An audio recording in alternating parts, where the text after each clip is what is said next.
Olá, bem-vindos ao BAT 101, Introdução ao Hebraico Bíblico. Essa é a quarta aula da unidade 12.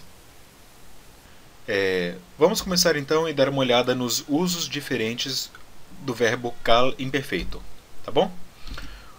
A conjugação kal imperfeita expressa uma ação incompleta. Nós vimos antes que a conjugação perfeita expressa uma ação completa, a conjugação imperfeita expressa uma ação incompleta. Isso pode ser no passado, no presente ou no futuro. Eu vou mostrar para vocês então um exemplo de cada um desses usos, tá bom? Vamos começar com o passado. Em 1 Samuel capítulo 2, o autor está falando dos filhos de Samuel e de como que eles eram pessoas imorais e homens pecaminosos. Nessa frase aqui, Va'et Ashel Yishkavun et Hanashim. Va'et Ashel significa e que, Yishkavun é um verbo imperfeito. Nós sabemos isso porque começa com o Yod e o Hirak, tá certo? A forma desse verbo, na verdade, é terceira pessoa masculina plural. Agora, você pode se confundir um pouco com esse nun final aqui. O que esse nun está fazendo aqui? Esse nun, na verdade, é um nun que nós chamamos o nun paragógico. O nun paragógico é um nun que aparece no final de certos verbos da segunda pessoa feminina singular ou da terceira ou segunda pessoa masculina no plural, quando então o verbo acaba com ou termina com uma vogal shurek. Às vezes esse nun aparece.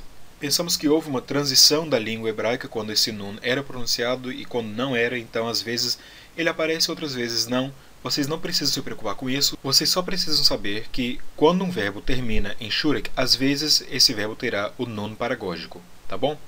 Então, Yishkavu, na verdade, é terceira pessoa masculina plural, kal imperfeito de shachav. Shachav significa o quê? Significa deitar ou dormir, ter relações sexuais com alguém, tá bom?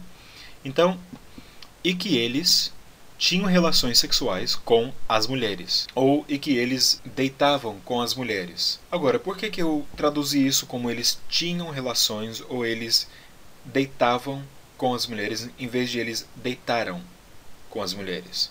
Porque quando eu falo no português deitaram, esse verbo é um verbo passado completo. Já o deitavam é um passado imperfeito.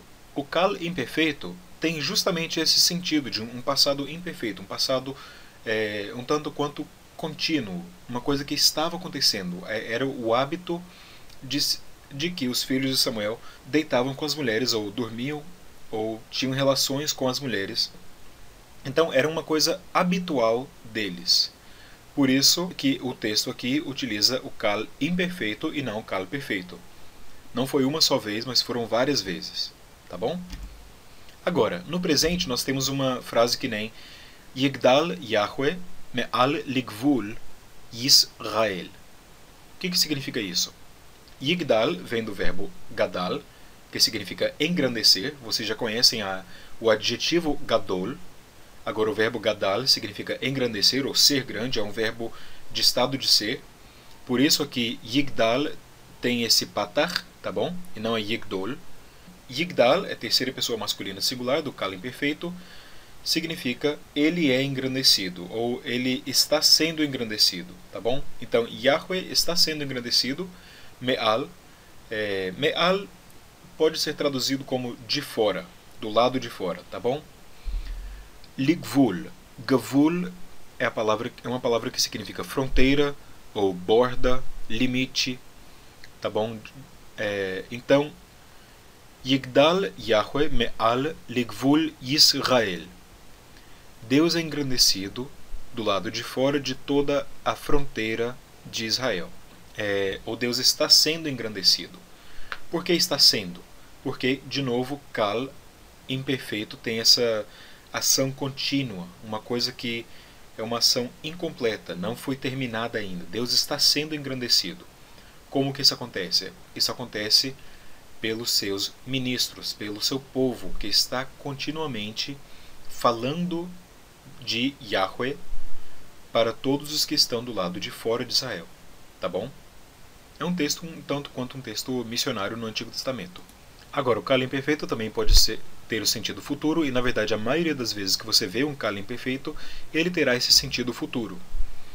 Esse sentido aparece aqui nesse texto onde Deus diz assim: Ani echrot itcha brit. Echrot é a primeira pessoa comum do singular do Kal imperfeito de karat. Karat significa cortar ou fazer uma aliança, fazer um pacto. Então, eu farei um pacto, o pacto está aqui, brit, contigo. Eu farei uma aliança contigo. Tá bom? Nesse sentido, nós não precisamos traduzir o futuro de nenhuma forma especial. No português, o futuro tem esse sentido imperfeito, uma coisa que ainda não aconteceu, é uma ação incompleta. Então, a maioria das vezes que você vê o Kal imperfeito, ele será traduzido pelo futuro no português. Tá bom? Agora, eu quero ver só mais uma coisa. O verbo imperfeito também é chamado de um verbo volitivo. O que significa ser um verbo volitivo? O verbo volitivo expressa volição, expressa vontade, ou às vezes também expressa até uma condição. No português, o verbo volitivo seria, na verdade, o verbo subjuntivo.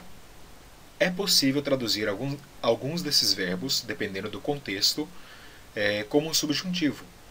Por exemplo, Yigdal Yahweh me'al ligvul Yisrael pode ser também traduzido como seja Deus engrandecido do lado de fora do território ou da fronteira de Israel. Interessante, né?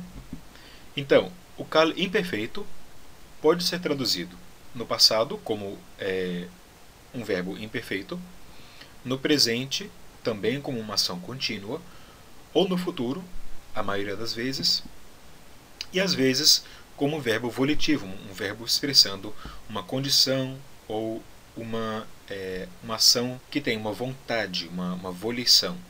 Tá bom? Por enquanto é só isso. Até a próxima. Shalom!